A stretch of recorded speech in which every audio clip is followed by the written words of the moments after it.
B'siyata d'Ishmaya, Masechet Menachot, Daf Yudchet, nous commençons à la 7e ligne. Vesavar, Rabbi Yehuda, laniach midamo lemachar divrei hakol pasul. La Gemara reprend juste un dernier point que nous avons vu dans l'explication de la machloket qui a été rapportée dans la Sugya précédente. Nous n'allons pas reprendre toute la Sugya, mais la Gemara nous avait dit qu'il y avait une machloket entre Tanakama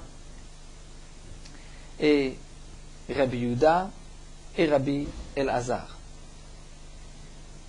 Et donc la Gemara, entre autres, dans cette explication de la machloket, avait dit que d'après Rabbi Yehuda, si on a pensé laisser le sang, d'après tout le monde, c'est pas soul.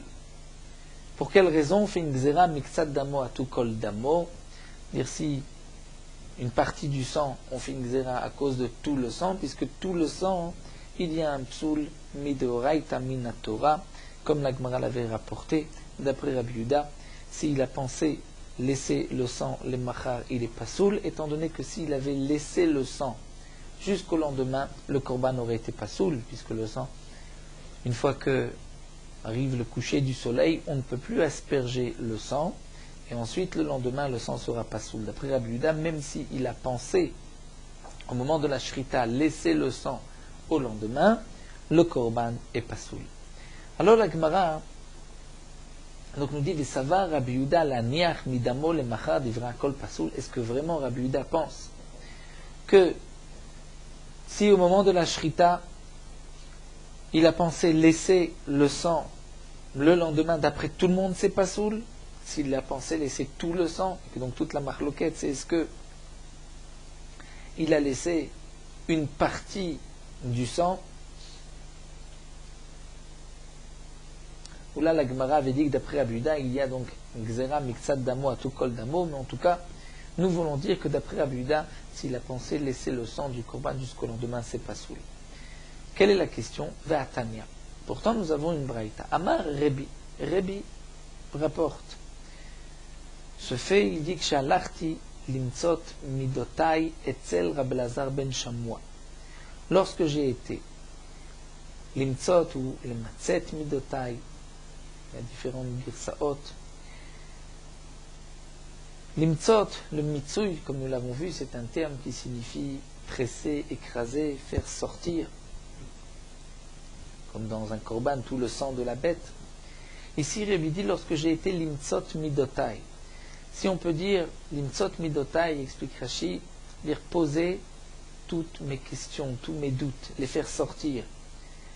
Chez Rabbi Elazar ben Shamua, V'amrela, d'après certains, limtzot midotav chez Rabbi Elazar ben Shamua. Rabbi avait été pour essayer d'apprendre des midot, c'est-à-dire de ce que Rabbi Elazar ben Shamua avait de plus que lui.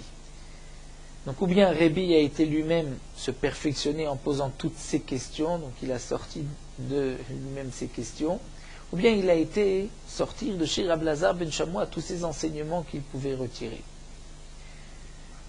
Donc qu'est-ce que nous raconte Rabbi? Matzati Yosef Hababli. J'ai rencontré un chacham qui s'appelait Yosef Hababli, Yoshev Lefanav, qui était assis devant lui. Vayach aviv lo beyoter ad echat ou ad leachat.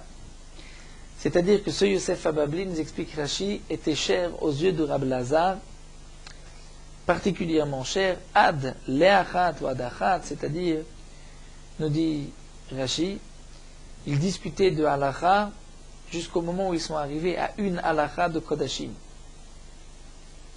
Autre explication que nous donne Rashi, Aya chaviv lo beyoter, c'est-à-dire Yosef Hababli appréciait particulièrement tous les enseignements de Rabbi Elazar jusqu'au moment où ils sont arrivés à cette halacha. Quelle est la halacha? Amarlo, il lui a dit, donc Yosef Hababli qui pose la question, Rabbi Elazar ben Shamua, Rebi, maître, Ashochet et azevach laniach midamo lemachar, celui qui fait la shrita d'un korban, en pensant laisser le sang au lendemain. Mao Kelodin. Amarlo, il lui a répondu Kacher.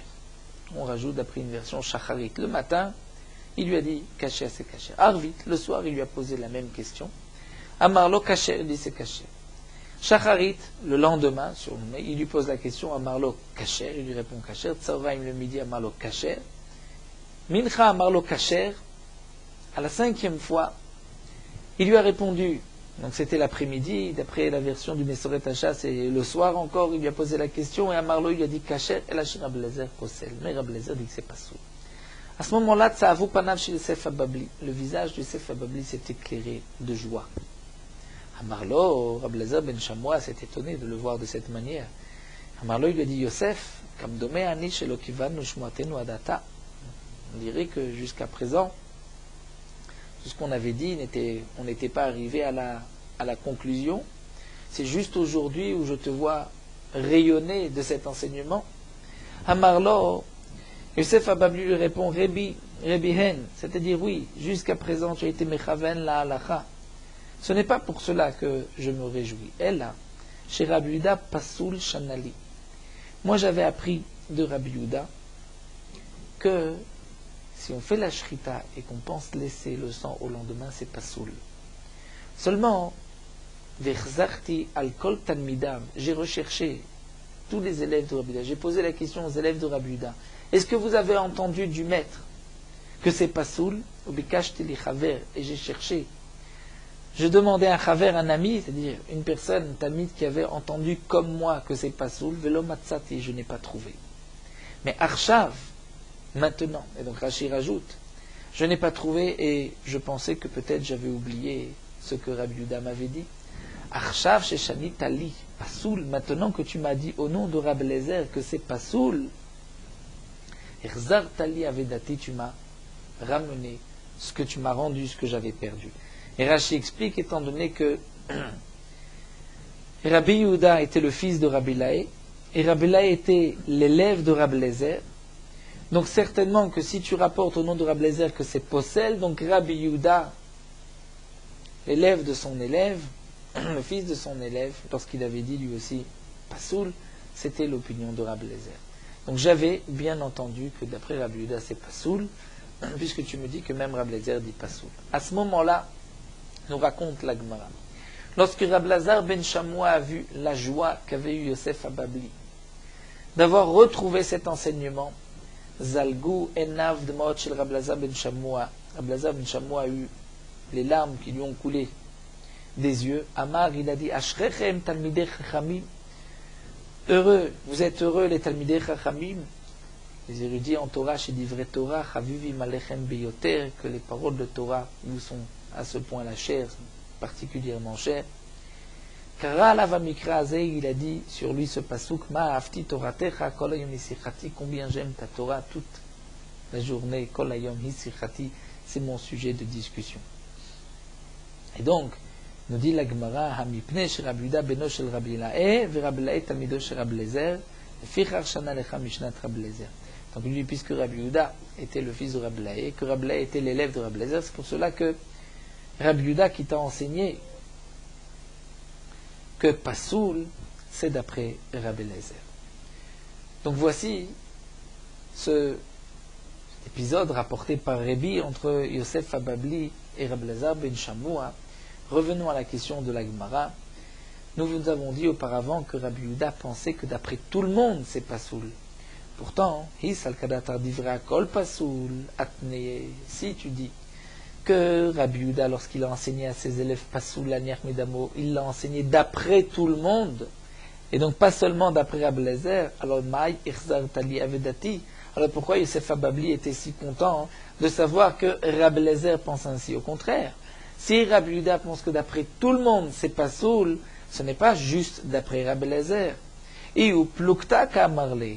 Alors au contraire, Rabbi Elazar ben Shamoua a rapporté à Yosef Hababli une machloket au nom de Rabbi Yehuda, que ce n'est pas d'après tout le monde. Et donc là, nous avons dit que d'après Rabbi Yehuda, c'est tout le monde qui pense que c'est Pasoul. Donc en quoi Rabbi Elazar ben Shamoua a ramené l'objet perdu à Yosef Hababli? C'est contradictoire. Si Rabbi Yehuda a dit d'après tout le monde c'est Pasoul, et que Rabbi Elazar ben Shamoua vient dire non, juste d'après Rabbi Eliezer, c'est contradictoire. Alors l'Agma nous dit Elamai, donc on est obligé de dire que quoi? Que Kacher vers Rabbi Eliezer Pasoul, Rabbi Eliezer Posel, il faudra dire Atneye. Donc nous l'Agma, qu'est-ce que tu veux dire? Qu'en vérité, il lui a enseigné que c'est Kacher, mais que juste Rabbi Eliezer disait pasoul, alors, si c'est ce qui avait été enseigné à Rabbi Yosef Ababli, que d'après les Chachamim c'est kasher, d'après Rabbi Eliezer c'est pasoul, alors on ne comprend pas Yachi May Ha Mipne. Quelle est la signification de ce que Rabbi Elazar ben Shamoua a dit, que Ha Mipne parce que Rabbi Yehuda était le fils de l'élève de Rabbi Eliezer, c'est pour cela qu'il a enseigné d'après Rabbi Eliezer, Ananame Plukta Kamatninan, puisque nous aussi, lui-même, Rabbi Elazar ben Shamoua avait rapporté que c'était une machloket. Donc quel est le chidouche? D'un côté, on ne veut pas dire que d'après Rabbi Yehuda, les Koulalma c'est pas soul. D'un autre côté, si on dit que c'est une machloket d'après Rabbi Yehuda, on ne comprend pas non plus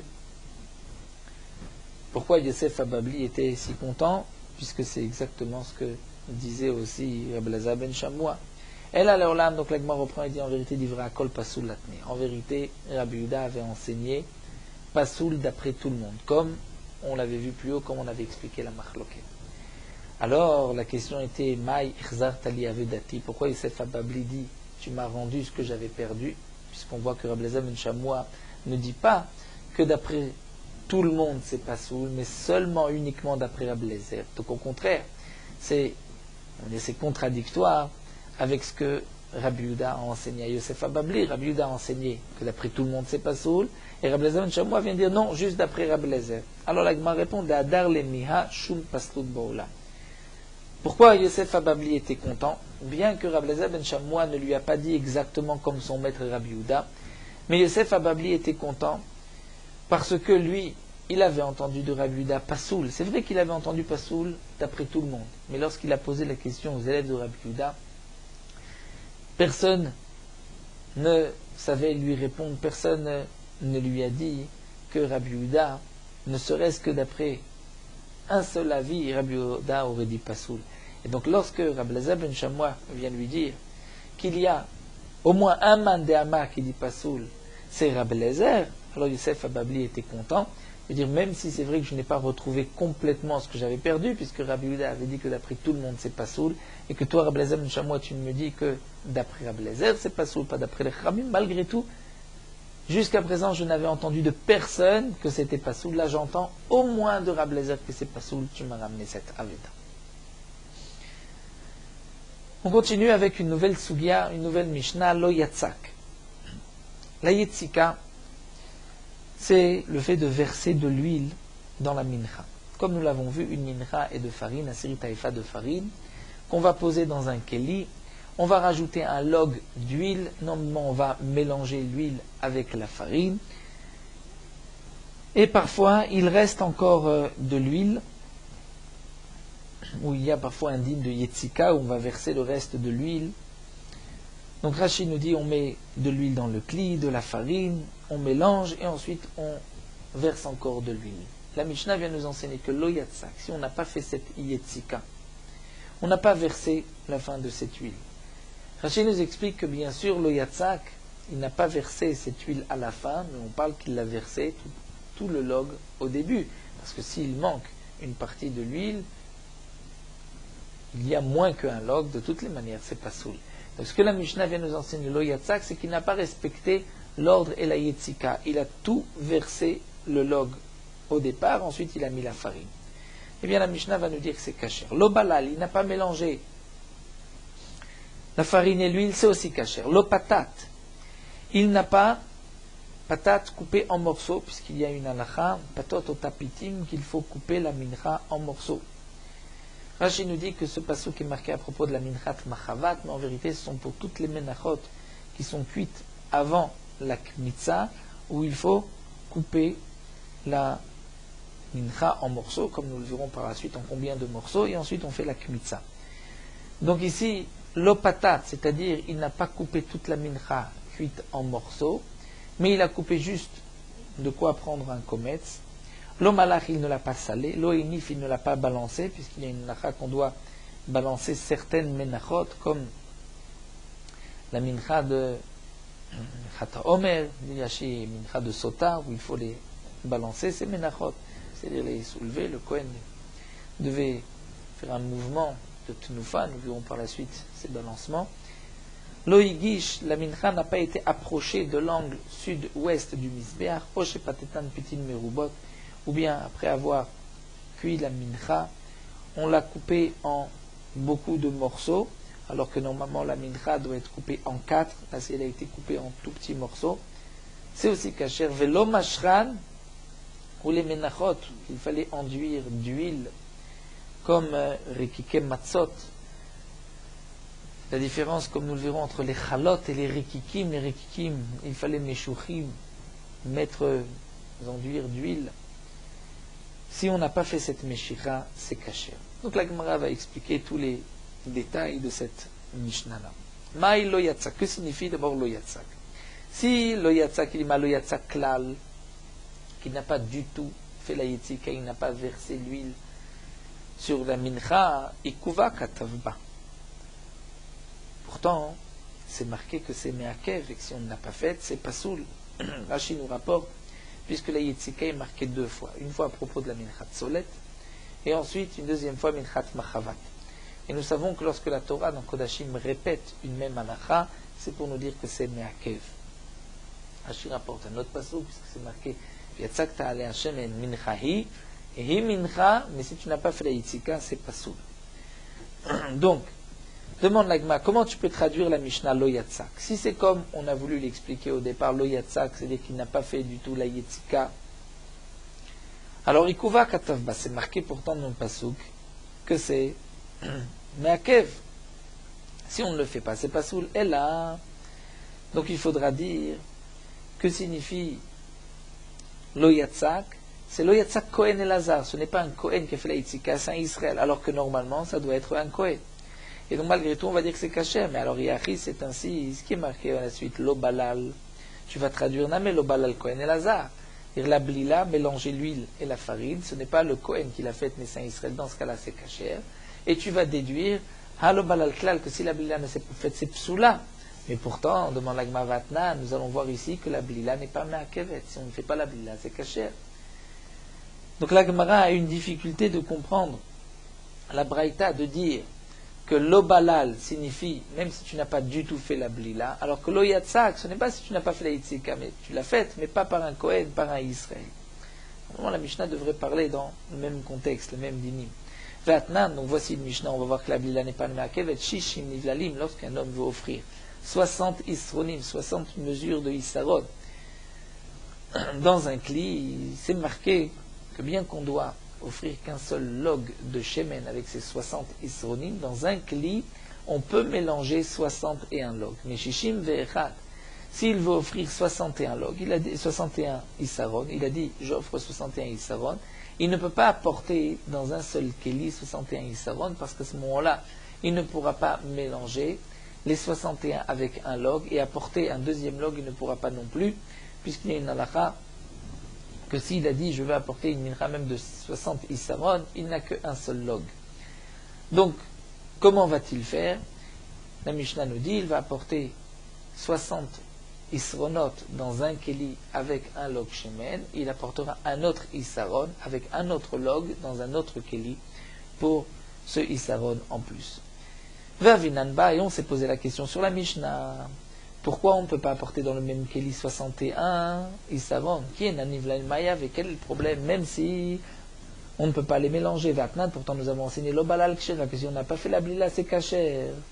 Vermarabizira, donc l'Obalal Klal, c'est-à-dire qu'il n'a pas du tout fait la blila, c'est Kacher. C'est la question qu'on a posée sur la Mishnah. Vermarabizira a répondu Kolaro il est bila en bila makevet, c'est un klal, une règle qu'on retrouve dans beaucoup de unanim dans la Torah. Que kol haroï les bila, c'est-à-dire chaque fois que raoui les bila, on peut mélanger. Alors en bila makevet, même si on ne mélange pas, ce n'est pas makev, c'est kasher. Mais kol sheno raoui les bila, si le keli ne nous permet pas, c'est-à-dire s'il y a 61, c'est-à-dire la quantité dans le keli ne nous permet pas de faire une blila lorsqu'il y a 61 issaron avec un log, alors là, bila makevet, la bila est makevet. C'est vrai qu'on n'est pas obligé de faire la bila, c'est-à-dire la blila mélangée. Mais lorsqu'on peut la faire, si on ne peut pas la faire, c'est makev. En tout cas, nous voyons donc de cette explication de Rabbi Zira, de la question qu'on a posée, que la Gemara considère comme une chose évidente que la Bellila n'est pas obligatoire. Donc comment on va comprendre notre Mishnah? L'Obalal, c'est même si on n'a pas du tout fait la Blila, mais l'Oyatsak, tu ne peux pas dire qu'il n'a pas fait la Yitzika, parce que la Yitzika est Me'akevet. Donc tu vas dire l'Oyatsak Kohen mais un zar. Alors la blila, tu vas aussi expliquer de la même manière. Le Yatzak Kohen et Lazar, c'est caché, mais donc l'Obalal, c'est pas soul. Pourtant, ce n'est pas vrai. Alors l'Agma va répondre non, midéiré. Et c'est vrai que dans la même Mishnah, c'est marqué lo Yatzak et l'Obalal, mais ne comprend pas qu'on parle ces deux dinim-là dans le même contexte. Ha kede ita, ve ha kede ita. Un din kede ita, c'est-à-dire le din de lo Yatzak, on va le comprendre, lo Yatzak Kohen et Lazar, puisque la Yitzika est obligatoire. Donc le chidouche de la Mishnah, c'est que si ce n'est pas un Kohen et c'est un Israël, c'est caché. Mais l'Obalal, on dira l'Obalal klal, que même si on n'a pas du tout fait la blila, c'est caché. Oshepatetan pitin merubot kshera. Aussi, il a coupé pitin merubot, on va traduire simplement en beaucoup de morceaux. Kshera, c'est caché. La Gemara va maintenant expliquer que signifie en vérité pitin merubot. Est-ce que c'est qu'il a coupé en deux, il a fait des gros morceaux, ou pitin merubot, il a coupé beaucoup de pitin? La Gemara pose une question, Ashtalo patat klal kshera. On a vu dans la Mishnah que si on n'a pas coupé la mincha du tout, c'est kasher. Alors pitin merubot mevaye, si tu l'as coupé, mais tu en as fait des gros morceaux, on va traduire pour l'instant. Est-ce que c'est nécessaire de dire que c'est kasher? Alors la Gemara va répondre non. Mai pitin merubot sheriba beptitin, c'est-à-dire non pas qu'il a fait des gros morceaux, mais il a coupé en tout petits morceaux. Normalement, il doit couper en 4. Il a coupé en 12, en 16, en 20. J'aurais pu croire que c'est pas soul kamashman, que c'est quand même caché. Mais il y a donc un chidouche. Je pourrais te dire, l'olam pitin merubot mamash. En vérité, on parle qu'il a fait des gros morceaux. Umao des thémas, j'aurais pu croire à Tamodika Torah Chalot Alev. Là-bas, lorsqu'il n'a pas du tout fait la petite taille, il n'a pas coupé en morceaux. Pourquoi c'est caché? Parce que il a quand même une chala, un pain, un grand pain. Avalacham ici, lorsqu'il a coupé, il a laissé des gros morceaux. D'un côté, de l'otorat chalotika, de l'otorat ptitimika. C'est-à-dire, il a coupé en 3. Ce n'est ni chalot, ni ptitim. Ptitim, c'est coupé en 4. Chalot, c'est lorsque c'est entier. Là, c'est coupé en 4. J'aurais pu croire que c'est pas sous le kamashmalan, que c'est aussi caché. La Gemara continue, l'ema matnitin, on n'a qu'à dire que notre Mishnah, explique Rashi, qui permet la Yitzika Beza, que si un Israël fait la Yitzika, c'est caché. Notre Mishnah de l'eau que Rabbi Shimon n'est pas comme Rabbi Shimon. Dans la Mishnah, on a vu lo Yatzak, on a expliqué lo Yatzak Kohen et Lazar, que si un Israël fait la Yitzika, c'est caché. Notre Mishnah dit la Gemara, certainement, on n'a qu'à dire que de l'eau que Rabbi Shimon. Détania. Rabbi Shimon dit, Kol Kohen sheno modeh ba'avoda en lo chelek b'keuna. Nous allons étudier une braïta de Rabbi Shimon. Tout Kohen sheno modeh ba'avoda, qui ne reconnaît pas, qui n'accepte pas toutes les avodot marquées dans la Torah, en lo chelek b'keuna, il n'a pas de part à la keuna. Il ne peut pas être Kohen. Shneimar, comme c'est marqué, amakriv et dama shelamim. Le pasuk dit, le Kohen qui va apporter, donc asperger le sang d'amashlamim, vetachelev et la graisse, mibne Aaron de bne Aaron, lotiye shokayamin le mana. C'est lui qui recevra shokayamin, le genou droit comme mana. De là on apprend. Que signifie amakriv et damshlamim vetachelev mibne Aaron? Cela signifie que modé ba'avoda yesh lo chelek b'keuna. S'il reconnaît les avodot, il pourra recevoir une part des korbanot. Sheno modé ba'avoda en lo chelek b'keuna. S'il n'est pas modé, il ne pourra pas recevoir, il n'aura pas de part. Mais je n'ai que ces avodot qui sont marqués, donc makriv et damashlamim, asperger le sang, brûler les graisses. Minaim les rabotet vavavodot. D'où est-ce qu'on sait qu'on va inclure les 15 avodot, c'est-à-dire les yetzikot, verser l'huile, belilot, mélanger l'huile et la farine, petitot, couper en morceaux, melichot, salé, tnufot, les balancements, agachot, lorsqu'on approche la mincha du misbéa, à l'angle sud-ouest, vakmitzot, lorsqu'on prend avec la main une pleine poignée de farine, vaktoret, aktarot, et de brûler la kmitza, va melikot, la melika du korban avec l'ongle, va kabalot, récupérer le sang, veha azaot, et asperger le sang, va ashkat sota, ou faire boire ce mélange, cette eau à la femme sota qui était soupçonnée d'adultère, va rifat egla, ou de briser la nuque d'une génisse lorsqu'on a trouvé un mort entre deux villes, ou bien ta'arat metzora, la purification du lépreux, Féniciat Kapaim Ben Mifim Ben Bachutz, ou la Birkat Kohanim, lorsque les Kohanim levaient leurs mains, que ce soit dans le Beth Amikdash ou à l'extérieur, dire dans toutes les villes. Minaim, d'où est-ce qu'on sait que si un Kohen ne reconnaît pas, n'accepte pas une des avodot, il ne pourra pas recevoir une part des korbanot? Talmud Lomar, c'est marqué Mi Bnei Aaron. Mi bene Aaron lotemana. C'est mi bene Aaron, celui qui est avoda mesura les bene Aaron. Donc une avoda qui a été donnée aux enfants de Aaron. Kol kohen sheno modeba enochelek bekiuna. Un kohen qui ne reconnaît pas cette avoda, qui lui dit non, cette avoda n'est pas, on n'a pas de mitzvah, on ne doit pas faire telle ou telle avoda, eh bien lui, il ne recevra pas chelek bekiuna. Donc nous voyons ici que dans cette braïta, Rabbi Shimon considère que toutes les melachot, les tedvav avodot, comme yitzikot blilot, sont des avodot qui ont été donnés au Bnei Aaron. Et donc si un Israël fait la yitzika, c'est pas soul.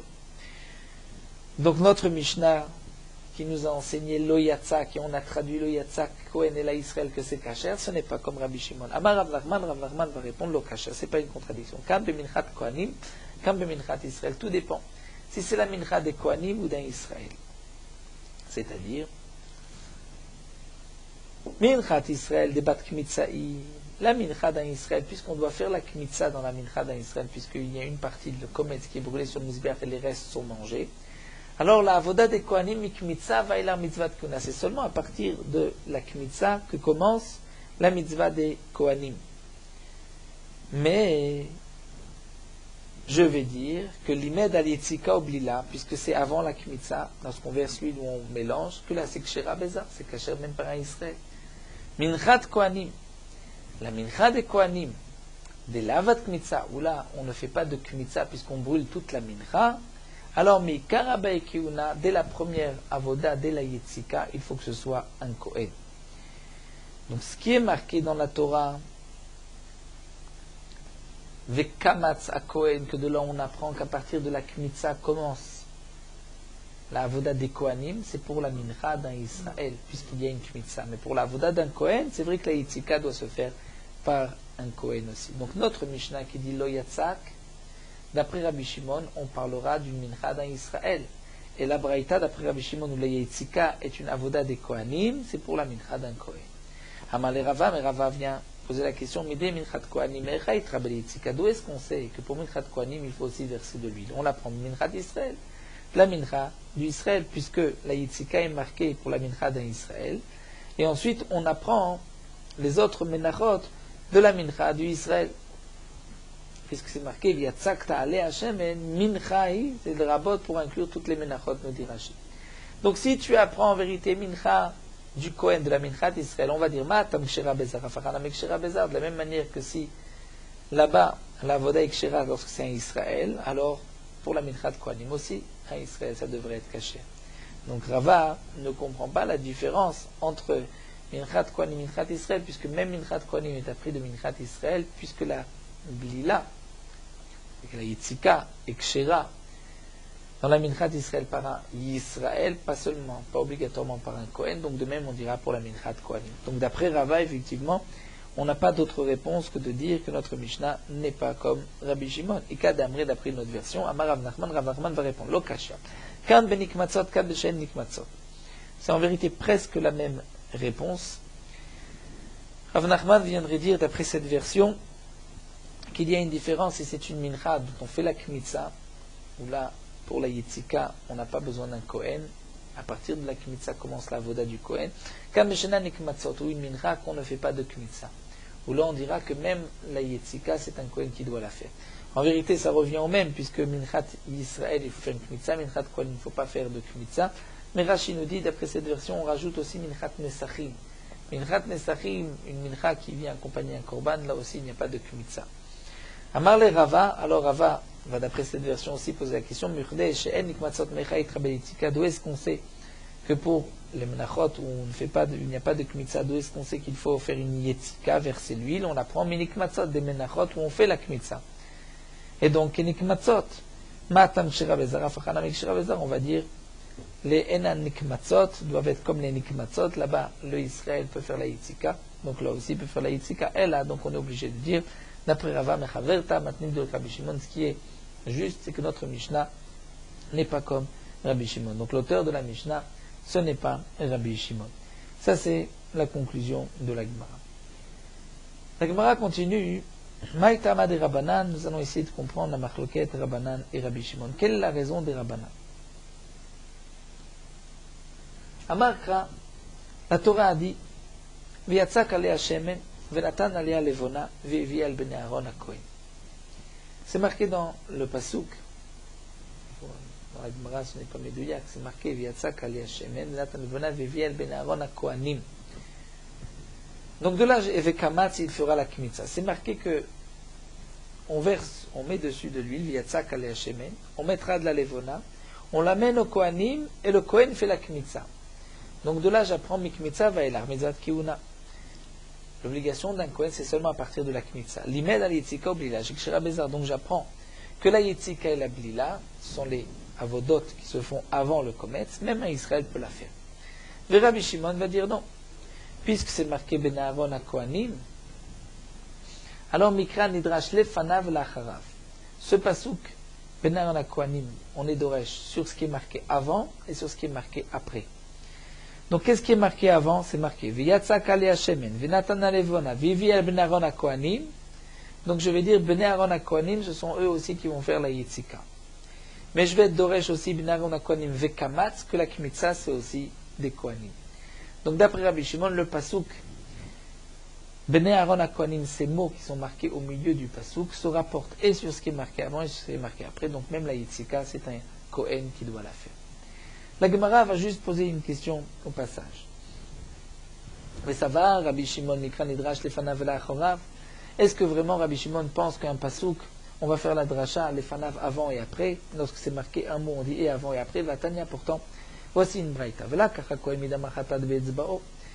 On va continuer encore quelques lignes pour terminer la sugya. Vatania c'est marqué que le Kohen va prendre du sang du khatat betzbao avec son doigt, venatan alkan tamizbeach, il va l'appliquer sur les coins du mizbeach, la azad du korban khatat, betzbao velakar, puisque c'est marqué velakar betzbao, de là j'apprends qu'il va prendre velakar avec son doigt, mais la med shelot et kabbalah et la biyemin, que la kabbalah, velakar ça signifie il récupère le sang, ça doit se faire be'etzba, et nous savons que lorsque c'est marqué etzba, c'est yemin, c'est la droite, comme la Gemara l'avait rapporté auparavant.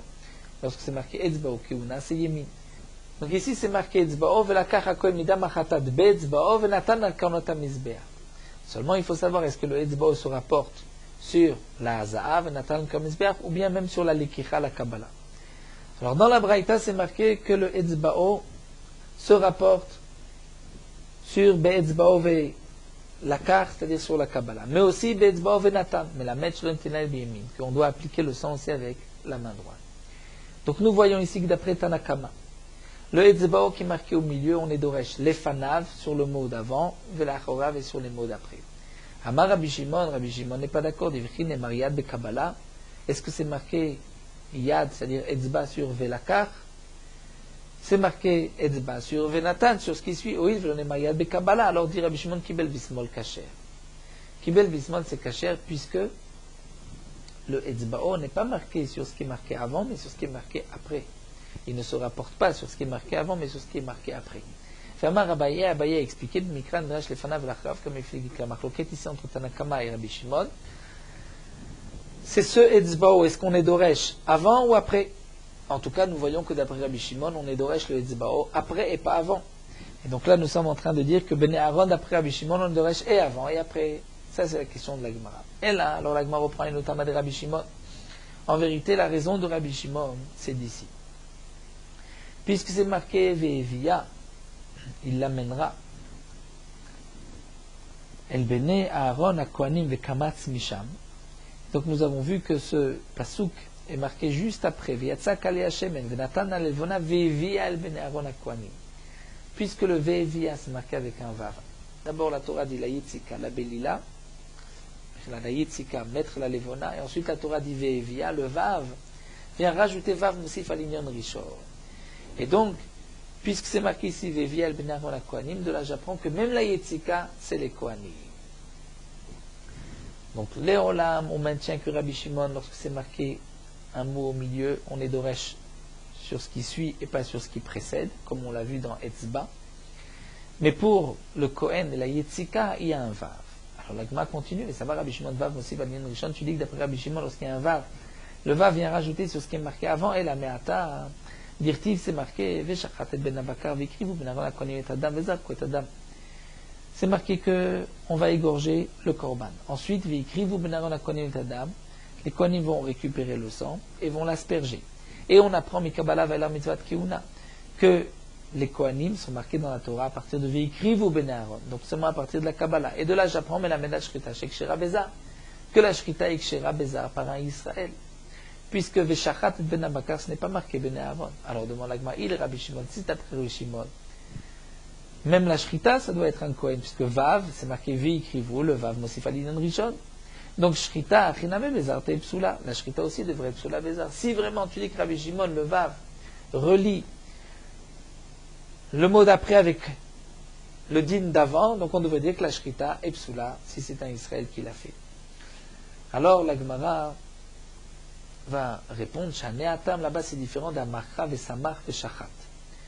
C'est-à-dire là-bas, dans le passouk, c'est marqué d'un mot Vesamach et ensuite Veshachat. C'est vrai que le Veshachat, j'aurais pu le lier avec Veikrivu ben Aaron hakohanim, mais il est déjà lié avec la Smicha, le passouk d'avant. Et puisque c'est marqué Vesamach Yadol Roshaola, venir sur le Chaper Alav, juste après Veshachat et Ben Abakar. Donc le Veshachat est lié avec la Smicha. Et je vais dire, Ma smicha bezarim, ma shrita bezarim. De la même manière que la smicha, c'est un Israël qui fait la smicha, donc la shrita aussi, c'est un Israël qui doit faire la shrita. Qui peut faire la shrita. Donc la Gemara, en vérité, veut maintenir que d'après Rabbi Shimon, lorsque c'est marqué un mot comme etzbao, on apprend, on est d'oresh avec ce qui suit et pas ce qui précède. Lorsque c'est marqué le vav, on dit que le vav mosif al minyan rishon, et c'est pour cela que la yetzika doit se faire, d'après Rabbi Shimon, par un Kohen. Seulement, au sujet de la Shrita, au lieu de lier Veshachat avec Veikrivu ben Aaron hakohanim par le Vav de Veikrivu, je vais lier le Shachat avec la Smicha, qui précède. Et donc, Smicha Bezarim par un Israël, Shrita Bezarim. Alors, dit l'Agma, Ima Smicha Bebalim, Shrita Bebalim. Si c'est ainsi, tu vas dire, puisque la Shrita, la Smicha, c'est le propriétaire, donc la Shrita ne peut se faire que par le propriétaire et pas par un autre. Ça dit l'Agma, ça c'est impossible. Ou l'omatzita marta, tu ne peux pas dire. Kalvachomer. Ou ma zrika dikar kapara lobaï be'alim, puisque la zrika, qui est l'essentiel de la kapara, la Torah n'exige pas be'alim, le propriétaire. Il faut que ce soit un Kohen. Alors la shrita de la vikar kapara lochotchken, la shrita ce n'est pas l'essentiel de la kapara, n'est-ce pas à plus forte raison qu'on ne doit pas exiger le propriétaire. Donc ce qui est marqué dans la Torah, Vesamar Veshachat, c'est même Zarim à Israël, mais il ne faut pas lire même les be'alim, les propriétaires. La Gemara dit, mais véritément, peut-être que tu diras, Endanim Efshar, Miché Efshar, tu ne veux pas apprendre la shrita de la zrika. La zrika, c'est impossible de faire la zrika par un Yisraël, puisque c'est un Kohen qui doit faire. Mais la shrita, peut-être que c'est seulement le propriétaire. Alors la Gemara répond, Galer Achmana Biyom Kippourim. Une autre réponse. Pourquoi la shrita, ce n'est pas le propriétaire? Parce que c'est marqué, Veshachat et par Chatat Asherlo, Yom Kippourim, le Kohen Gadol va faire la shrita de son korban qui lui appartient à Sherlo. Michlal, je déduis de là des shrita be'alma lo beinan be'alim, que ailleurs, la shrita, ce n'est pas l'eau, ce n'est pas le propriétaire, mais ça peut être n'importe qui, même si ce n'est pas le propriétaire. Donc, ce qui est marqué dans Vesamar Veshachat, je vais comprendre que Vesamar, de la manière que le Israël peut faire la smicha, je ne retiens pas le propriétaire, mais le Israël, de même pour la shrita. Donc on a répondu que d'après Rabbi Shimon, la shrita, même un Israël, c'est kasher, la yetzika, seulement un Kohen, parce que c'est marqué le Vav par la suite qui relie avec la Yitzika, Ve via el Bene Aaron. Et comme nous l'avons vu, le Etzbao, on est d'orage juste sur ce qui suit et pas sur ce qui précède. Nous allons nous arrêter ici à Amara pour une nouvelle seconde. Nous terminons avec Merot Halacha Daf Yutret. L'obligation de fixer une mezouza à la porte d'une cour, c'est seulement si la porte a ce qu'on appelle tsurat petach, c'est la forme d'une porte avec deux poteaux et un linteau. Mais si la porte de la cour n'a que deux poteaux, mais il n'y a pas de linteau de mashkof au-dessus, alors la porte n'a pas d'obligation de mezouza. Puisque toute porte qui n'a pas un linteau, c'est-à-dire qui n'a pas une poutre, ou de la pierre, ou une forme qui n'est pas fermée par le haut, il n'y a pas d'obligation de mezouza. Même si, à l'entrée de la cour, il y a deux poteaux et un linteau, il y a la forme tsurat petach, mais s'il n'y a pas de porte à cette entrée, lorsqu'on fixera une mezouza à cette entrée, on ne fera pas de beracha. Puisqu'il y a une condition pour pouvoir faire la bracha, c'est qu'il y ait une porte, étant donné que s'il n'y a pas de porte, c'est une machloket à poskim, est-ce qu'on doit faire une bracha, est-ce qu'on doit mettre une mezouza ou pas, et donc ça fait qu'on fixera la mezouza sans beracha, comme nous le verrons encore par la suite.